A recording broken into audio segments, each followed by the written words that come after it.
Psychiatrist ज़हनी अमराज का इलाज करते हैं दवाइयों से, जिनको हम फार्माकोथेरेपी कहते हैं, और उसके अलावा कुछ हद तक साइकोथेरेपी, जिसको काउंसलिंग या टॉक थेरेपी भी कहते हैं। लेकिन साइकाइट्रिस्ट उस टॉक थेरेपी में ट्रेंड ज़रूर होते हैं, लेकिन उस तरह की महारत नहीं रखते जैसा कि साइकोलॉजिस्ट रखते हैं। और अब हम साइकोलॉजिस्ट पे बात करेंगे। पाकिस्तान में साइकोलॉजिस्ट बनने के लिए आपको BSc ऑनर्स, जो कि ज़्यादातर 3 से 4 साल का होता है, करना पड़ता है। लेकिन उसके बाद आप इंडिपेंडेंटली प्रैक्टिस नहीं कर सकते। आपको MS, जिसको मास्टर्स कहते हैं, या PhD उसके बाद करनी पड़ेगी और आप फिर इंडिपेंडेंट प्रैक्टिस कर सकते हैं।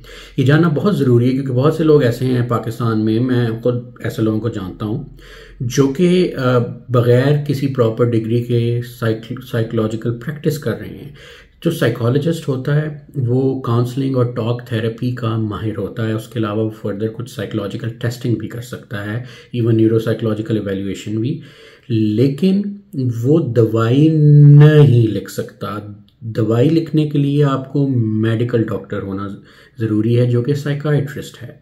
तो अगर आपको 2-4 अल्फाज में फ़र्क जानना हो, तो साइकाइट्रिस्ट वो ज़हनी अमराज का माहिर है जो दवाई लिखता है, और साइकोलॉजिस्ट वो ज़हनी अमराज का माहिर है जो टॉक थेरेपी करता है और दवाई नहीं लिख सकता। थोड़ा सा मैं इस हवाले से भी बात करूंगा। पाकिस्तान में एक और, पूरी दुनिया में खैर, लेकिन पाकिस्तान में ट्रेंड है, क्योंकि जो साइकोलॉजिकल एसोसिएशंस है पाकिस्तान में, उनकी जितनी मेरी मालूमात है उसके मुताबिक बहुत ज़्यादा रेगुलेशंस नहीं है। तो बहुत से लोग अपनी साइकोलॉजी का क्लिनिक खोल के बैठे हुए हैं, जो कि जिनके पास शायद डिग्रीज़ भी नहीं हैं।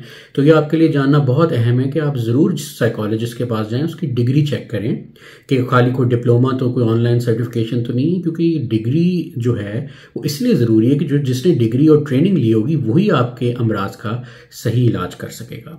तो ये अगेन बहुत ज़्यादा ज़रूरी है कि ये बेसिक्स, ये बुनियादी चीज़ें आप जानें, और उसके बाद उसके लिहाज से आपकी जो साइकियाट्रिक और साइकोलॉजिकल केयर है वो अच्छे तरीके से की जा सके। बहुत शुक्रिया।